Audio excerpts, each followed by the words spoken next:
오늘 말씀은 민수기 9장 15절에서 23절까지 말씀입니다. 우리 한 절씩 교독했으면 좋겠습니다. 제가 먼저 시작하겠습니다.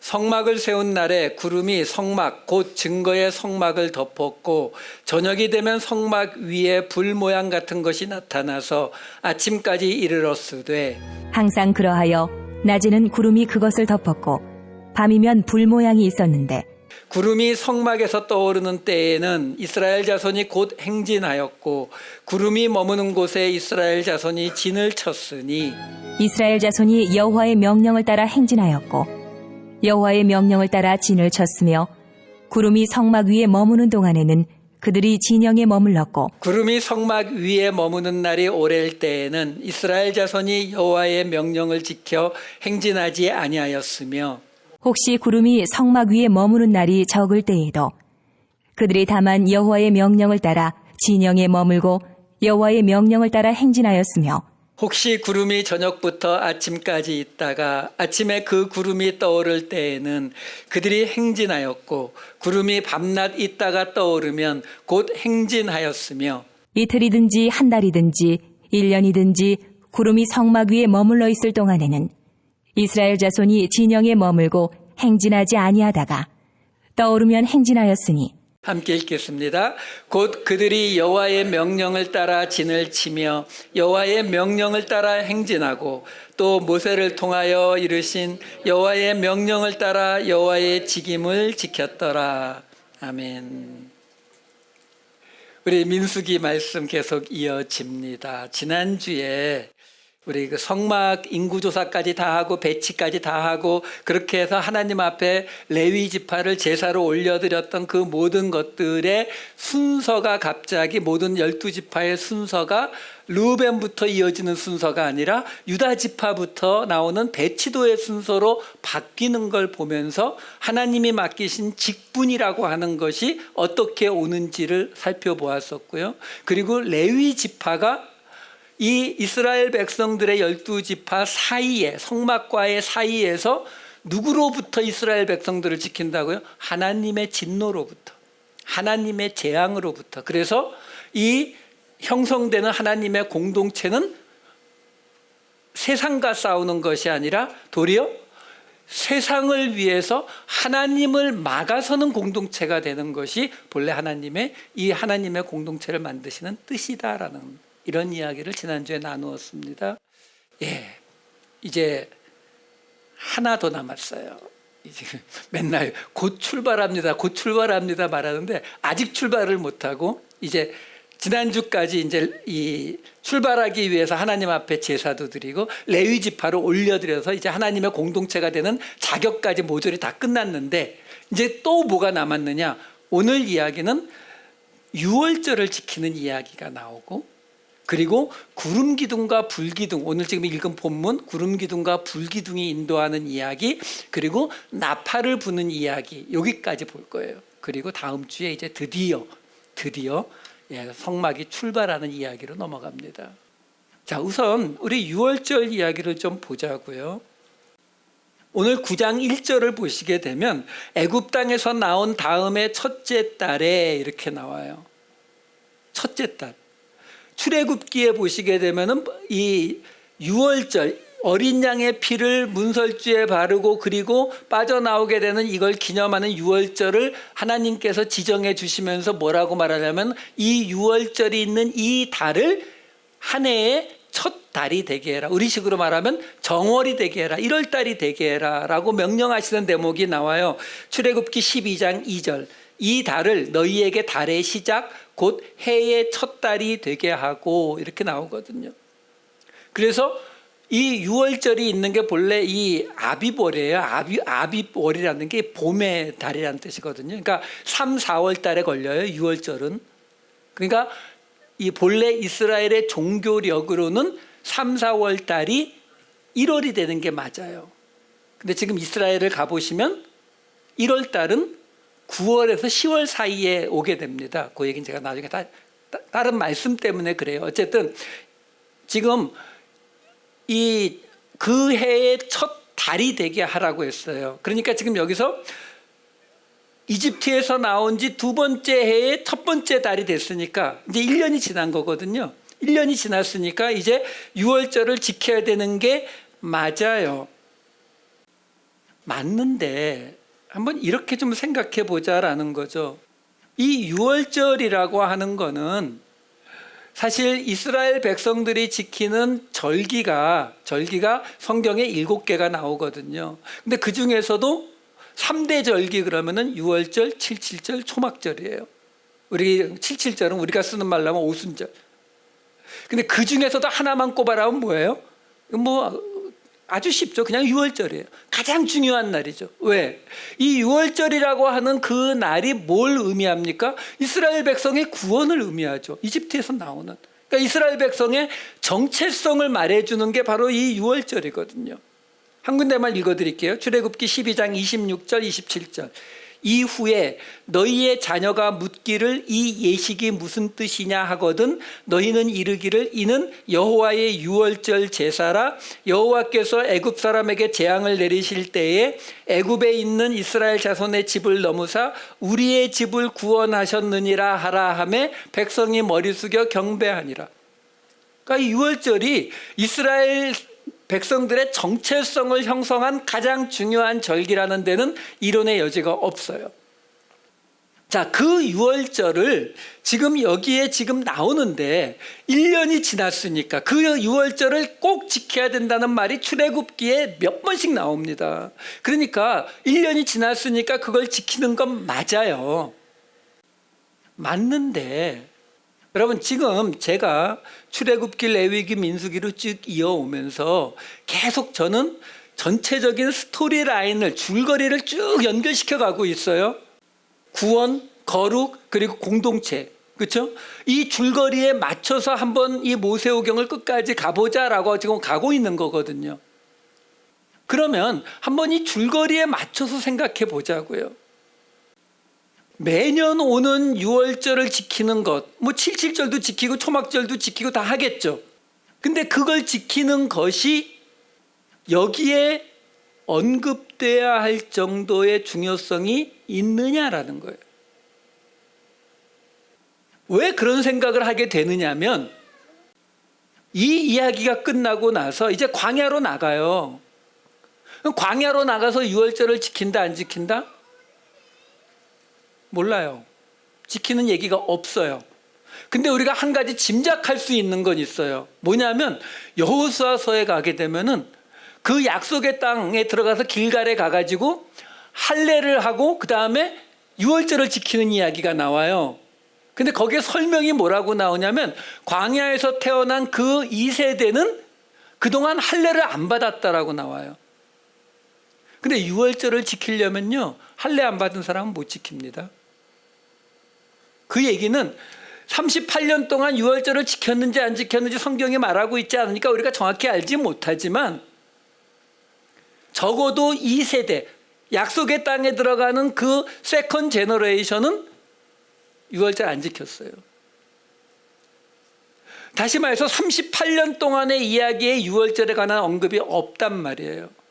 그러니까 지금 여기서 출애굽기에서 이집트 땅에서 빠져나오면서 유월절을 지킨 첫 번째, 여기서가 두 번째. 그건 이해가 돼요. 1년 만에 딱 지킨 거니까. 근데 그 다음에 전혀 언급이 없다가 여호수아서에 가서 약속의 땅에 들어가서 세 번째 유월절을 지키는 이야기가 나온단 말이에요. 그러면 우리가 뭘 의심해 볼 수가 있냐면 어쩌면 이 유월절의 이야기가 그 전체 스토리 라인에서 필요할 때만 언급되고 있는 것일 수 있다라는 거죠.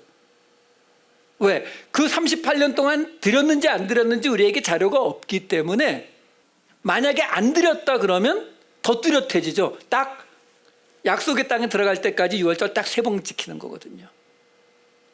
그렇다면 여기 지금 이 두 번째 이 유월절의 이야기 앞에서 우리가 유월절이 어떤 의미를 갖느냐가 아니라 이 스토리 라인 속에 왜 여기에 이 유월절 이야기가 들어가 있느냐를 보자는 거예요. 그러면 제가 이렇게 의심을 품는 이유가 또 하나 있어요. 뭐냐면 지금 9장 1절부터 시작해서 9장 14절까지가 유월절에 관한 이야기가 나오는 거거든요. 이 두 번째 유월절을 지켰다는 이야기가 나오는데 실제 유월절에 관한 이야기는 1절부터 5절까지밖에 안 돼요. 그럼 6절부터 나머지 뒤까지의 모든 이야기가 뭐냐면 마침 유월절을 지켜야 되는데 시체를 만진 사람들이 있어요. 시체를 만졌으니까 부정해졌잖아요. 시체 만지면 레위기에 보시면은 다시 정결해지는데 일주일을 기다려야 됩니다. 그러니까 이 유월절을 참가를 못하게 된 사람들이 있었어요.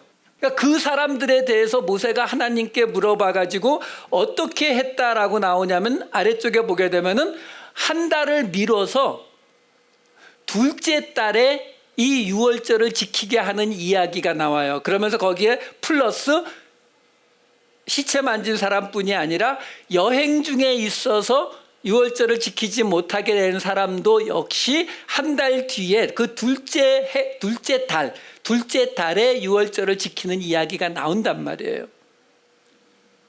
그러니까 지금 유월절 전체 이야기 중에서 사실 유월절을 지켰다는 이야기는 굉장히 짧고 지금 예외적인 케이스를 설명하는 게 훨씬 더 길게 나와 있는 거거든요.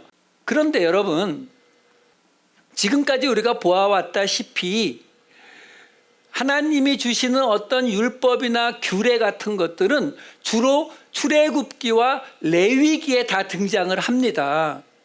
그러면 이 민수기에는요, 그 규례 자체보다는 그 규례가 어떻게 지금 적용되어서 공동체가 형성되고 있는지 그걸 설명해 주고 있는 거거든요. 그러니까 예를 들어서 이런 게 있어요. 뭐냐면 9장 14절에 보시게 되면은 14절에 이렇게 나와요. 만일 타국인이 너희 중에 거류하여 여호와 앞에 유월절을 지키고자 하면 유월절 율례대로 그 규례를 따라서 행할지니 거류민에게나 본토인에게나 그 율례는 동일할 것이니라. 다시 말해서 외국인이 유월절 음식을 같이 먹고 싶다? 그러면 어떻게 하라고 나와요? 유월절 율례대로 하래요. 유월절 율례는 어디 있겠어요? 출애굽기에 있죠. 출애굽기에 보면은 이렇게 나와요. 출애굽기 12장 48절 49절에는 너희와 함께 거류하는 타국인이 여호와의 유월절을 지키고자 하거든 그 모든 남자는 할례를 받은 후에야 가까이 하여 지킬지니 그는 곧 본토인과 같이 될 것이나 할례 받지 못한 자는 먹지 못할 것이니라. 본토인에게나 너희 중에 거류하는 이방인에게 이 법이 동일하니라 하셨으므로 이렇게 된다고요. 그러니까 하나님이 율법을 주시는 전체적인 그 패턴 자체가 그 율법의 디테일은 출애굽기나 레위기에서 주어지고 지금 민수기나 신명기에서는 율법의 디테일이 아니라 그 율법을 간단하게 언급하면서 넘어간다고요. 그러니까 여기 지금 민수기에서 출애굽기나 레위기의 유월절에 관한 이야기가 여러 군데 나오거든요. 근데 거기선 전혀 언급이 되고 있지 않은 시체를 만진 사람들이 유월절을 어떻게 할 것인가에 대한 언급이 여기에만 나오고 있다라고 하는 것은 굉장히 이상한 부분이다라는 거예요. 왜요? 이 유월절은요, 날짜 정도가 아니라 시간도 지키게 되어 있어요. 시간도. 신명기 16장 6절 오직 내 하나님 여호와께서 자기의 이름을 두시려고 택하신 곳에서 내가 애굽에서 나오던 시각 곧 초저녁 해질 때에 유월절 제물을 드리고 저녁 시간 딱 맞춰서 하라는 거거든요. 이게 지금 유월절에 관한 규례인데 그 날짜를 한 달을 퍽 밀어버려요. 이게 왜 갑자기 튀어나오느냐라는 거죠. 이게 나왔기 때문에요. 히스기야 왕 때로 가면은 히스기야 왕 때에 그 전 왕들이 망가뜨려 놓은 성전을 히스기야 왕이 다 깨끗하게 하고 이 다른 것들 다 부실 거 다 부셔버리고 다 없애고 난 다음에 성전을 깨끗하게 한 다음에 북이스라엘과 남유다를 모두 다 초대해서 우리 성전 다 깨끗하게 하고 다시 하나님 섬기니까 여기 와서 우리 유월절 지키자 하고 초대하는 장면이 역대하 30장에 나와요. 근데 다 치우고 뭐하고 하다 보니까 한 해의 첫째 달 14번째 14일 날 유월절을 지키게 돼 있는 거거든요. 근데 그게 도저히 시간상으로 안 되겠는 거죠. 그러면 우리 어떻게 해야 돼요? 첫째 달 14일 그것도 오후 해가 질 때의 유월절 지키게 되어 있는 이 굉장히 스트릭한 이 강한 율법인데, 히스기야 왕 때 어떤 일이 벌어지느냐면은 이렇게 벌어집니다. 역대하 30장 2절. 왕이 방백들과 예루살렘 온 회중과 더불어 의논하고 둘째 달의 유월절을 지키려 하였으니 이는 성결하게 한 제사장들이 부족하고 백성도 예루살렘에 모이지 못하였으므로 그 정한 때에 지킬 수 없었음이라. 한 달을 밀어버리네요, 여기도. 그러면 이 이야기를 우리가 지금 어떻게 해석할 수 있느냐 하면은, 지금 이 시점이 어떤 시점이에요? 이제 이스라엘 백성들이 모든 준비 다 마치고 제사 드릴 거 다 드리고 이제 이 광야로 나가기 직전에 하나님 앞에 유월절을 지키고 있는 장면이거든요. 근데 그 유월절을 지키는 그 장면에서 의도적으로 하나님께서 이 유월절을 한 달을 늦추어서 예외적인 케이스가 생기는 것을 길게 설명해 주고 있다라는 거죠. 그리고 그걸 이어받아서 히스기야 왕은 실제로 한 달을 미뤄서 유월절을 지키기도 하고, 그러면 여기에서 우리가 짐작해낼 수 있는 건 뭐냐면, 하나님께서 이 유월절을 지키라고 하시는 그 자체가 지금까지 우리가 레위기에서도 계속 말씀드렸지만 그 율법, 규례를 지키는 것이 목적이 아니라 아까 읽어드린 것처럼 이 유월절이 상징하고 있는 것, 바로 이스라엘 백성들을 그 종되었던 땅에서 하나님께서 구원하신 것, 그것을 기억하라라는 것이 유월절의 목적이기 때문에 그것을 알게 하기 위함. 다시 말해서 이제 그러면요 이렇게 되는 거예요. 무슨 얘기냐면, 여기에서 지금 이 시체를 만진 사람들이 유월절을 한 달 뒤에 자기들끼리 하는 게 되는 거잖아요. 다른 사람은 다 한 거니까. 그렇게 하는 것을 지금 용납하는 이 이야기가 들어갔다라는 것은요, 이 이야기가 없다라고 생각해 보세요. 이 이야기가 없다. 그러면 유월절이라고 하는 것은 그 날짜를 지키고 시간을 지키고 절차를 지키는 것에 그 의미가 생겨버려요. 그런데 반대로 이게 지금 갑자기 장례가 생겨가지고 시체 만진 사람이 얼마나 되겠어요? 10만 명이요? 100만 명이요? 아닐 거 아니에요. 그 소수를 위해서 그냥 한 달을 미뤄서 드릴 수 있게 해주고 있다라고 하는 것은 사람들에게 어떤 메시지를 줍니까? 이거는 지금 우리가 하나님 앞에 지금 유월절을 지키고 그 다음에 광야로 나갈 건데, 이거는 이 날짜를 지키고 절기를 지킨다는 의미가 아니라 이집트의 종되었던 곳에서 빠져나온 것처럼 이제 이 이스라엘 백성들이 몸뚱아리 빠져나왔거든요. 근데 이제 이 광야로 들어가는 이 단계를 하나님이 또 뭘로 말씀해 주고 계시는 거예요? 이것도 유월절이라고 말씀해 주시는 거예요. 이것도 지금 너희가 어디에서 빠져나와야 되는 과정이다라고 말하고 있다는 거죠. 그렇게 보면은 뭐가 딱 연결됩니까? 여호수아서에 나오는 세 번째 유월절 지키는 게 정확히 연결이 되죠. 어떻게 연결돼요? 출애굽기에 나오는 첫 번째 유월절, 우리 몸뚱아리가 죽을 수밖에 없는 종이 되었던 그 이집트에서 우리를 건져주는 구원의 유월절, 거기로부터 빠져나오는 유월절이었잖아요. 그러면 빠져나온 우리가 이제 광야 38년을 돌아다녀야 되는 이유가 뭐예요? 성막 하나님 임마누엘 예수 그리스도와 함께 광야 같은 인생길을 살아가는 이유가 뭐예요? 우리의 마음이, 그렇죠? 우리의 삶의 모습 자체가 뭐가 되어가는 거예요? 예수를 믿는 사람으로 이제 바뀌어가는, 구약으로 말하면 레위기가 말하는 것처럼 거룩한 백성으로 바뀌어가는 그 단계에서 유월절을 또 한 번 지키더라라는 거죠. 자, 그러면 여호수아서는요, 신명기는 말씀이니까 신명기 일단 빼놓고 생각하면 이 민수기까지 이야기가 다 통틀어서 결국 뭐가 만들어져요? 이스라엘 공동체가 만들어지잖아요. 이스라엘 공동체가 만들어져서 그 공동체가 요단강을 건너서 약속의 땅에 들어간다고요. 그리고 그 약속의 땅에서는 이제 이스라엘이라고 하는 한 나라로서 정복 전쟁을 벌여서 그 약속의 땅에서 살아가게 되잖아요. 그게 뭐라고요? 이스라엘 공동체로서 이제는 개인의 모습에서 개인 구원과 개인의, 우리 어려운 말로 하면 개인 구원, 그 다음에 개인의 성화, 개인 구원에 한 번의 유월절, 개인 성화에 대해서 한 번의 유월절이 있었다면은 여호수아서는 이제 약속의 땅에 들어가서는 하나님의 공동체로서의 새로운 유월절을 또 지나가는 거란 말이에요. 그걸 설명해 주기 위해서 바로 이 자리에 갑자기 이 유월절 이야기가 등장하는 것이다 라는 거죠. 그럼 유월절이 뭐예요? 어린 양의 피를 발라서 죽음에서 살아나는 거예요. 그 얘기는 뭐예요? 예수 그리스도의 피를 통해서 우리가 구원을 얻고 끝나는 건가요? 아니요. 우리의 성화에도 예수 그리스도의 십자가가 들어가고요. 우리가 예수 공동체로서 이 세상에 하나님의 나라를 세우는 데에도 똑같이 예수 그리스도의 십자가가 들어가는 거란 말이에요. 그래서 우리가 믿는 이 기독교는 시작도 십자가, 중간도 십자가, 끝도 십자가로 끝나게 되어 있다라는 거예요. 그래서 바로 이 자리, 이제 이 이스라엘 공동체가 출발하려는 그 자리에서 다시 유월절을 지키는 이야기가 나오는 것이다라는 거예요. 자, 유월절 이야기 그 정도만 하고요.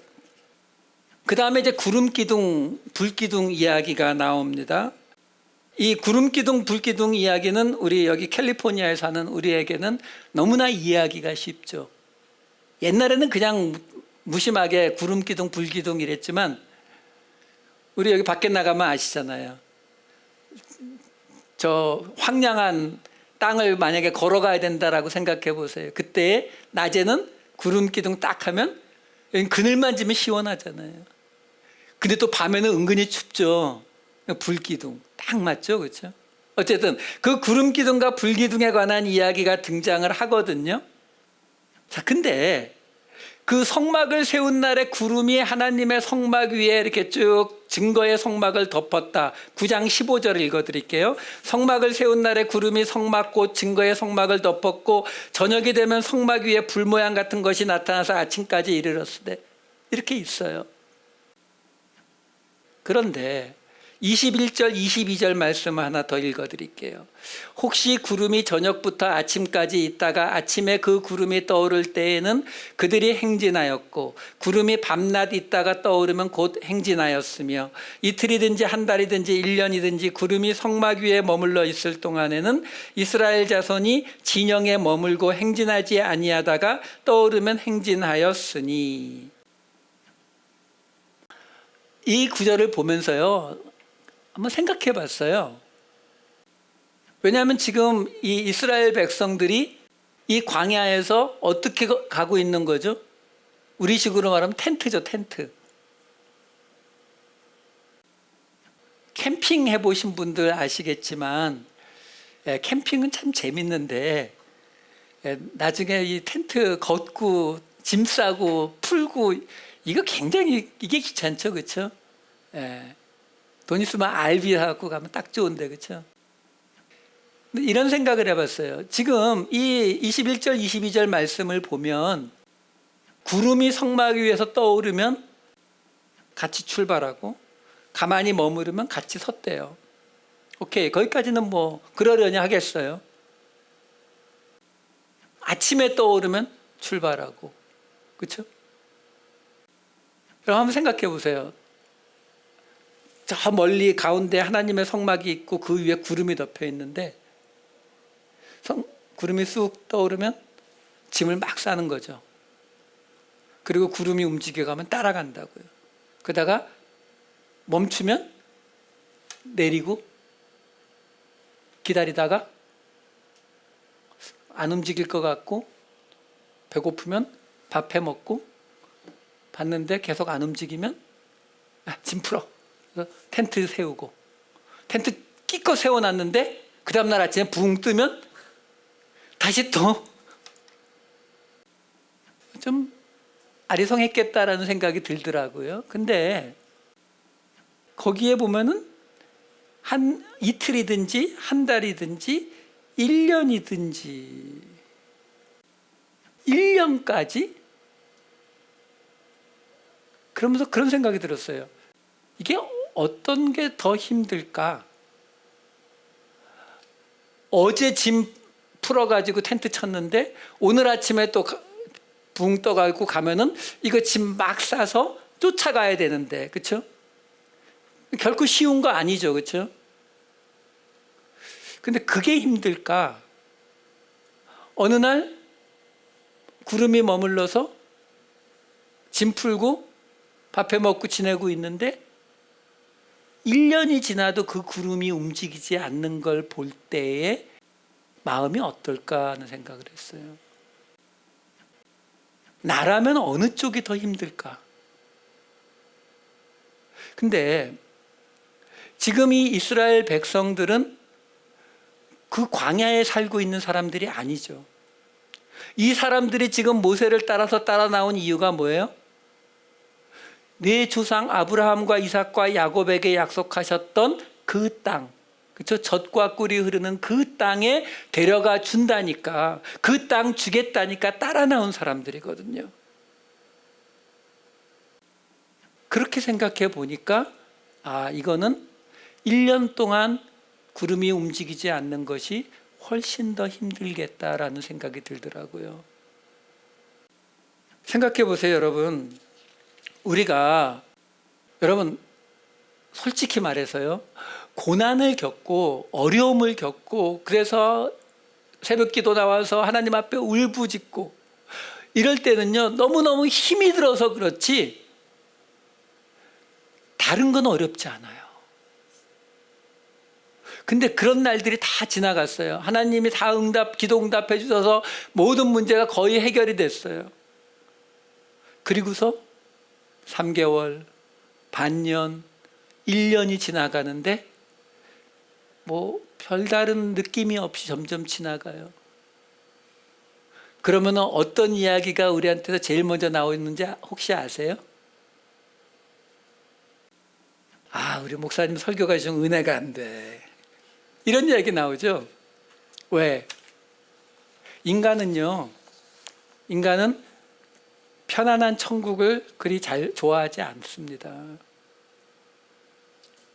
여러분, 저는 이 대목을 보면서 그런 생각이 들더라고요. 우리가 이집트에서 430년 동안 이스라엘 백성들이 있었어요. 아무런 하나님의 말씀하심이 없이. 그렇죠?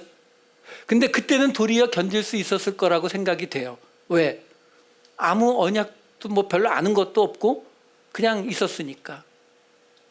그런데 말라기가 주어지고 나서 예수님이 오실 때까지도 약 한 450년 되거든요. 제가 오늘 이 말씀을 생각하면서 그때의 유대인들을 한번 생각해 봤어요. 지금 나라가 망한 게 BC 586년이에요. 마지막으로 하나님께서 말라기를 통해서 말씀하신 것도 이미 그 이후에 한 140년 지나서거든요. 근데 그 이후에 아예 대답이 없네요.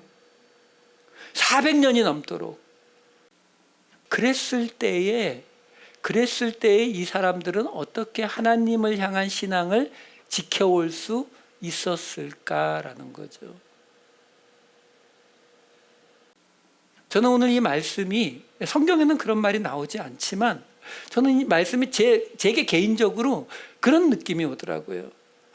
이거는 하나님께서 하나님이 응답하시지 않는 그 기간을 훈련시키는 기간이로구나. 여러분, 믿음이라고 하는 그 말 자체를 먼저 생각해 보세요. 믿음이라는 게 뭐예요? 눈에 보이지 않고, 그렇죠?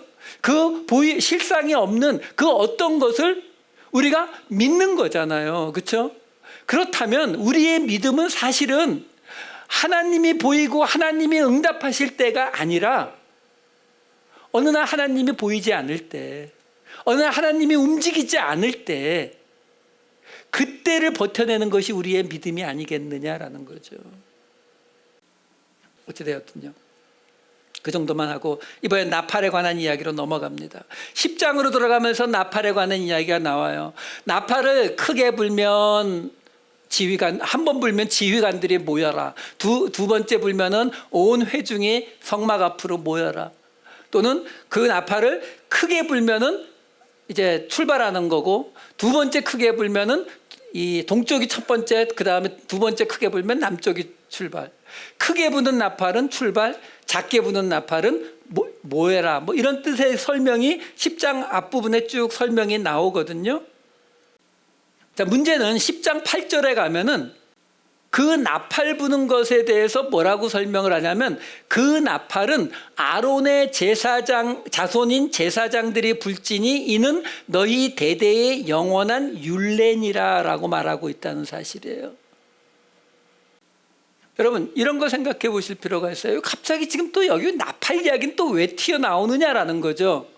근데 그 나팔 이야기가 하나님이 지금 뭐라고 말씀하시냐면, 아론의 자손 제사장들이 불 것인데 그것이 너희 중에 대대로 율례라는 거예요.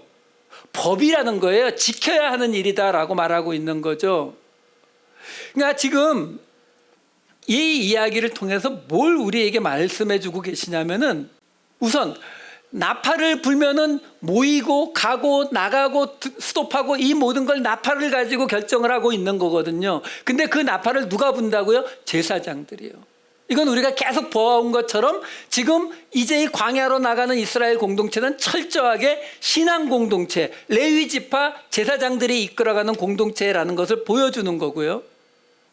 그 다음에 또 하나는 뭐냐면, 이 8절까지는 그 이야기들이 나오고 9절과 10절에는요, 약속의 땅에 들어갔을 때의 이 나팔의 용도에 대해서 나와요. 약속 9절에서는 이렇게 나옵니다. 10장 9절 말씀. 또 너희 땅에서 너희가 자기를 압박하는 대적을 치러 나갈 때에는 나팔을 크게 불지니 그리하면 너희 하나님 여호와가 너희를 기억하고 너희를 너희의 대적에게서 구원하시리라. 그러니까 너희가 너희 땅에 들어갔을 때, 너희가 그 주변 나라들하고 싸우러 나갈 때에 나팔을 크게 불면 하나님께서 너희를 기억하고 너희의 그 적들을 대적해 주실 것이다 라고 말씀하시는 거고, 그리고 10절에는 너희의 희락의 날과 너희의 정한 절기와 초하루에는 번제물을 드리고 화목제물을 드리며 나팔을 불라. 그로 말미암아 너희의 하나님이 너희를 기억하시리라. 나는 너희의 하나님 여호와니라. 여러분, 지금 이런 이야기들을 보세요. 지금 이 10절 말씀 때문에 아까 제가 처음에 말씀드린 것처럼 이 10절 말씀을 이 유대인들의 미시나에서 어떻게 해석을 하냐면, 첫날 초하루에 나팔을 불라라고 했다고 해서 이것 때문에 9월 달에 로시아샤나, 이 이스라엘의 신년이 9월 달로 들어가는 거예요. 그리고 그걸 나팔절이라고도 부르는 이유가 여기서 생겨난단 말이에요. 자, 근데 중요한 건 뭐냐면, 이 나팔의 이야기가 나왔는데 아까 8절에는 그 나팔을 제사장들이 분다라고 분명히 이야기를 했죠. 그리고 나서 이 이후에 지금 광야의 시간이 다 끝나고 나면요, 광야의 시간이 다 끝나고 나면은 그 다음에는 어떤 일이 벌어집니까? 여호수아서에서부터 이제 그 약속의 땅으로 들어가면요, 그러면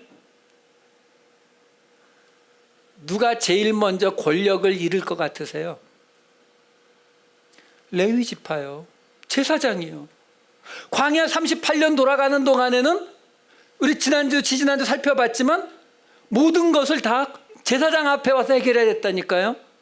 그리고 그 전체 이스라엘 공동체가 모일 것이냐, 출발할 것이냐, 멈출 것이냐, 이 모든 것들이 다 제사장의 나팔에 의해서 결정됐단 말이에요. 자, 근데 드디어 약속의 땅에 딱 들어가면요, 그럼 끝나네요. 각자 이제 자기 땅 다 나눠 바꾸서 자기 땅에 머물러 살게 되면 더 이상 그렇게 나팔 불 필요 없는 거잖아요. 그렇죠? 그 뭐 축구 시합이나 있으면 불고 뭐 그렇게 되는 거 아니에요? 그렇게 되면 어떤 문제가 생긴다고요? 레위 지파 제사장들의 실질적인 권력이 떨어지죠. 필요가 없으니까. 그래서 우리가 보잖아요. 뭘 봐요? 약속의 땅에 들어가, 여호수아서에서 약속의 땅에 들어가서 사사기 동안은, 제가 말씀드린 사사기는 잘못된 기간이 아니에요. 정상적인 기간이에요. 왜? 하나님이 직접 다스렸던 기간이라고요. 근데 그 기간이 다 지나면서 레위 지파와 제사장들의 이 권력이 다 없어지게 되니까 결국 사무엘 때에 와서 무슨 일이 생긴다고요? 우리 왕 세워줘. 이래서 열왕기로 넘어가는 거잖아요. 그건 하나님이 원하시는 게 아니었다라는 것을 하나님이 사무엘에게 분명히 말씀하시잖아요. 내가 아니라 저들이 나를 왕이 되지 못하게 하는 것이다 라고 하나님이 말씀하신단 말이에요. 그렇기 때문에 하나님이 여기서 지금 뭐라고 말씀하신다고요? 너희 땅에 들어갔을 때 전쟁 나게 되면 나팔 불어. 그럼 내가 너희를 기억하고 너희를 구원해 줄게. 나팔 누가 불어요? 제사장이요. 다시 말해서 그 땅에 들어가서도 제사장을 통해서 모든 것을 이루어가는 이 신앙 공동체의 모습을 흐트러뜨리지 마. 그 전쟁은 몇 년에 한 번, 10년에 한 번, 50년에 한 번 일어날까 봐 하나님이 그 다음에 또 10절에 뭐라고 이야기한다고요? 희락의 날에 기분 좋은 일 있을 때, 축구 시합 이겼을 때, 이럴 때도 나팔 불고, 그리고 정한 절기 지킬 때 초하루에 다 나팔 불어라. 그러면 어떻게 하시겠다고요? 하나님이 너희를 기억하시겠다. 여러분, 이런 말씀들이 실제 삶에서 어떻게 올지를 생각해 보세요. 왜? 축구 시합하고 뭐 추석 지키고 설날 지킬 때마다 아무리 한쪽 구석에 처바가 났어도 할 수 없이 와서 제사장님 나팔 불어주셔야죠. 니들이 나 구박하고 나 안 불어. 아니요, 제발 불어주세요. 그래야 하나님이 우리 기억하신다잖아요. 이걸 만들어 가시는 거라고요. 그래서 여기 이 나팔 이야기가 들어가 있는 거예요. 여러분, 저는 이런 말씀들을 볼 때마다 정말 하나님께서 꼼꼼하다라는 거예요.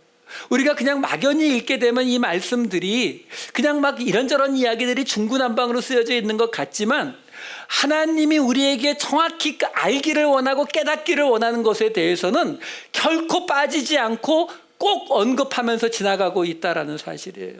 자, 한 가지만 더 말씀드리고 마칠게요.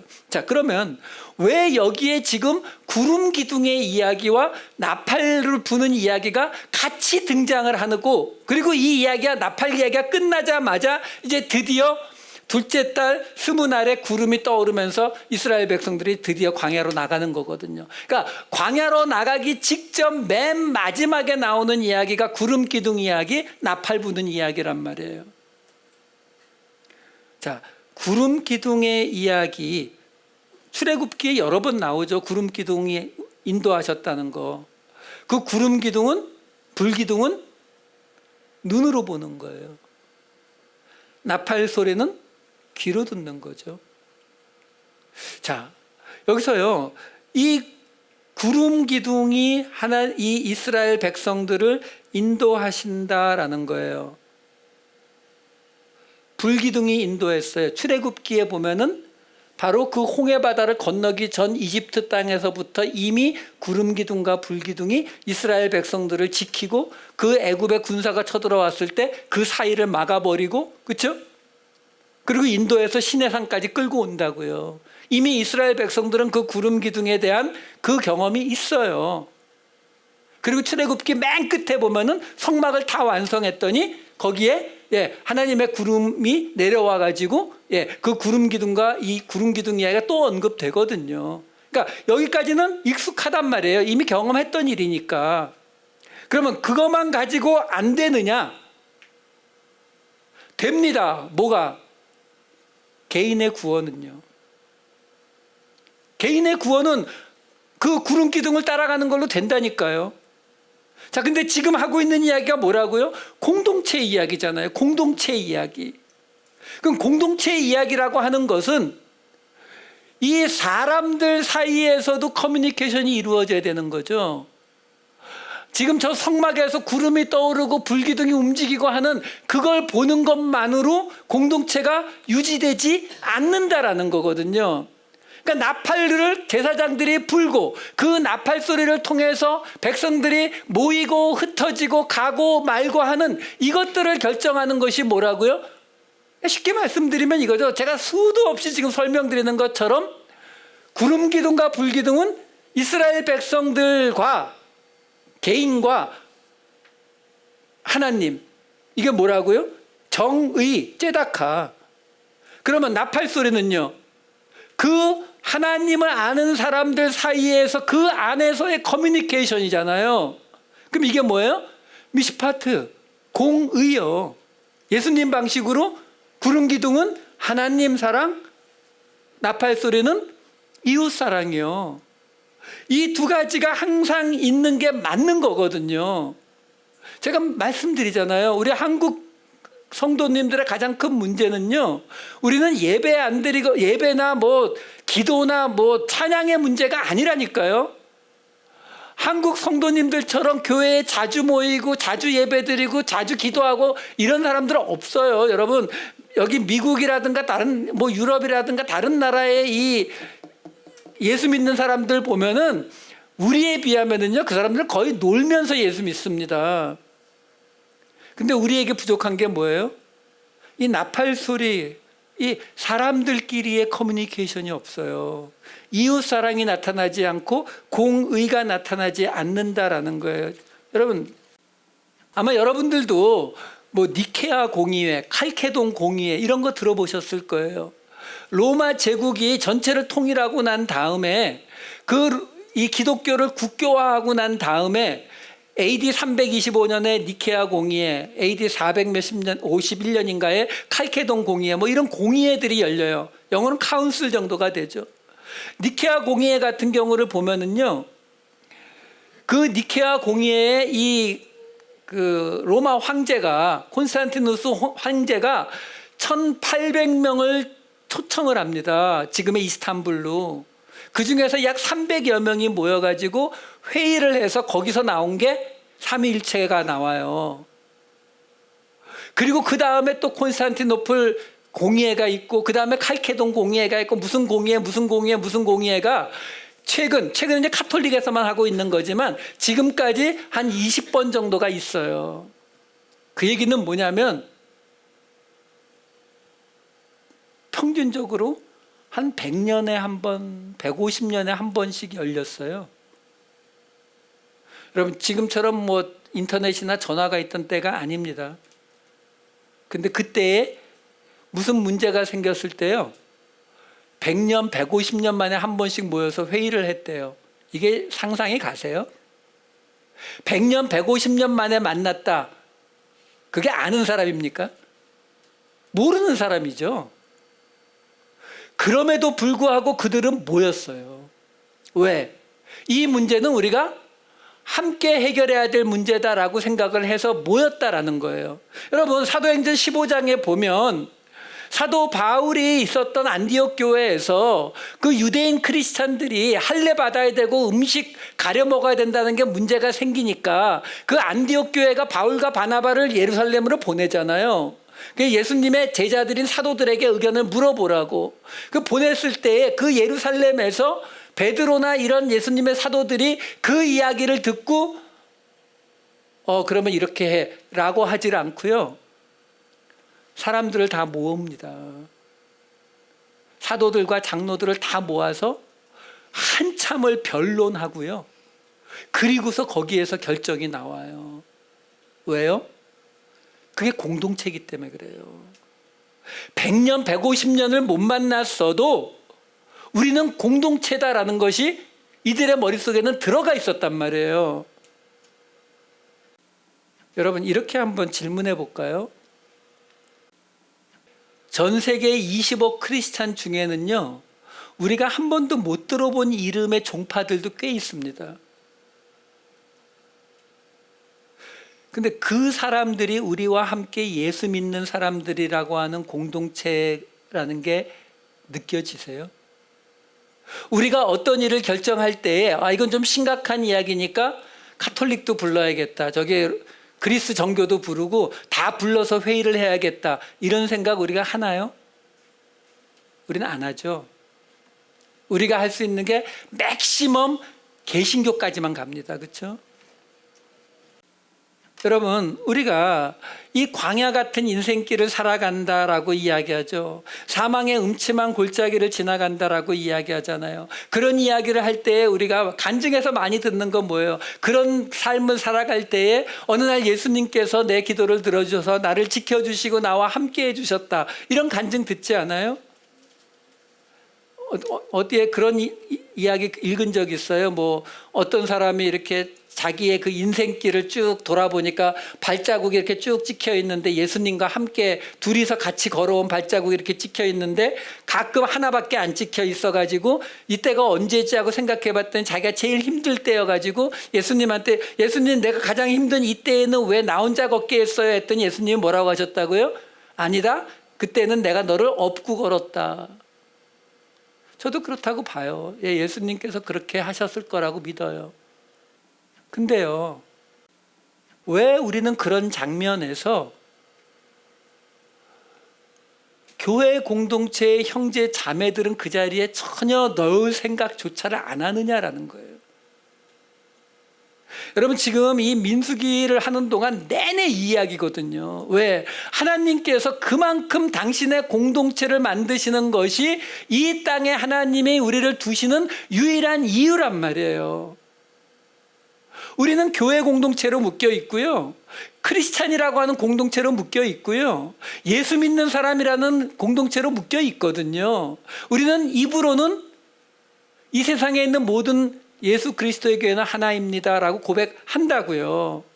그러면서도 내가 어려움에 빠졌을 때, 내가 힘든 시간을 지나갈 때에, 광야길을 걸어갈 때에 그 자리에 예수님께서 나와 함께 계실 것을 기도하기는 하지만 공동체가, 그 공동체의 멤버들이 나와 함께 해주기를 기대하지는 않아요. 그게 근데 진짜 하나님의 공동체가 맞나요? 여러분, 복음을 선포하는데 왜 하나님이 우리 시킵니까? 그냥 성령님이 직접 역사하셔도 되잖아요. 근데 성경은 분명히 우리를 통해서 복음을 전달한다라고 이야기를 하잖아요.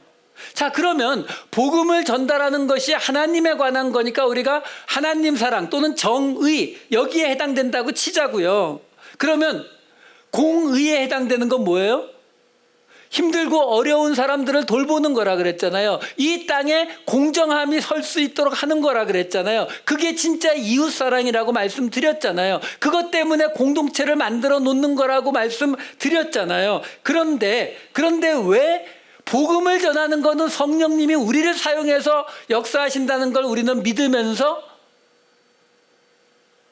공동체가 일해야 되는 자리, 공동체가 나타나야 되는 자리는 우리가 하지 않고 예수님이 직접 나타나셔서 꼭 위로하셔야 되고 성령님이 직접 나타나셔서 그 일을 해결해 주시기만 우리는 기대하느냐라는 거죠. 초대교회는 그러지 않았거든요. 초대교회에 성령이 임했더니 가난한 모든 사람들이 다 부자가 됐다는 대목이 있나요? 아니요. 가난한 자가 없어졌대요. 왜? 그 공동체 안에서 가진 것을 나누었기 때문에요. 여러분, 우리가 이 공동체의 개념을 좀 다시 생각해 보자고요. 하나님께서 여기에 갑자기 나팔 한 번 불고 두 번 불고 크게 불고 작게 불고가 뭐 그리 중요한 일이라고 여기다 써놨겠냐고요. 근데 그게 필요하다는 거예요. 왜? 그냥 다들 하나님만 쳐다보고 있는 것이 아니라요. 아무리 구름이 떠올라도 나팔 소리도 같이 들려야 떠나는 거예요. 아무리 구름이 머물러도 나팔 소리가 같이 들려야 머무는 거란 말이에요. 여러분, 하나님은 한 번도 이 세상을 무시하고 이 세상은 그냥 내던져 놓고 하나님만 쳐다보고 살아가라라고 말씀하신 것이 성경에 단 한 번도 없다라는 거예요. 광야 출발하기 전 마지막 순간에 하나님께서 바로 이 구름 기둥과 이 나팔을 부는 이야기를 우리에게 주고 계시다라는 거죠. 구름 기둥을 보는 그 확신과 나팔 소리를 듣고 그 제사장과 리더들을 향한 그 신뢰가 같이 갈 때에 그때에만 이 이스라엘 공동체가 광야 38년도 그렇고 이제 약속의 땅에 들어가서의 그 정복 전쟁도 감당해낼 수 있을 것이다라는 것이 하나님의 뜻인 거거든요. 그렇다면 우리도 똑같은 거예요. 내가 예수를 믿음에도 불구하고 내가 죄의 유혹에 약해요? 제일 좋은 방법이 뭔지 아세요? 남는 시간에 교회 사람들을 만나세요. 그럼 어쩔 수 없이 위선이라도 좋아요. 내가 유혹에 빠질 수 있는 길이 막혀요. 그게 공동체의 역할입니다. 힘들고 어려운 상황에 들어가 있어요? 공동체의 도움 받으세요. 왜? 하나님이 그래야 그 공동체가 건강하게 선다라고 말하고 있는 거예요. 우리가 너무 개인주의에다가 이 프라이버시, 이 자기의 어떤 그 비밀을 털어놓지 않는 게 상식이고, 그리고 정상적인 이런 그 시대를 살아가다 보니까 어려운 문제가 생기면 교회에는 이야기를 안 해요. 왜? 소문 날까 봐. 근데 그렇게 되면은요, 교회는 공동체가 될 수 없어요. 하나님만 쳐다보고 하나님만 예배하고 하나님만 함께 찬양하는 것으로 공동체가 이루어지지 않습니다. 공동체는 함께 사랑과 어려움을 함께 나눌 때에, 그래서 이 공동체 안에는 내가 힘들고 어려울 때에 분명히 그것을 함께 나누고 함께 의지하고 함께 기도할 수 있는 사람들이 있다라고 느껴질 때에 이 공동체가 예수 공동체가 되는 것을 믿으시기 바라요. 하나님께서 이제 광야 38년을 나가기 직전 마지막으로 주시는 것이 구름 기둥과 나팔 소리였던 것을 기억하시는 저와 여러분 되시기를 우리 주 예수 그리스도의 이름으로 축원드립니다.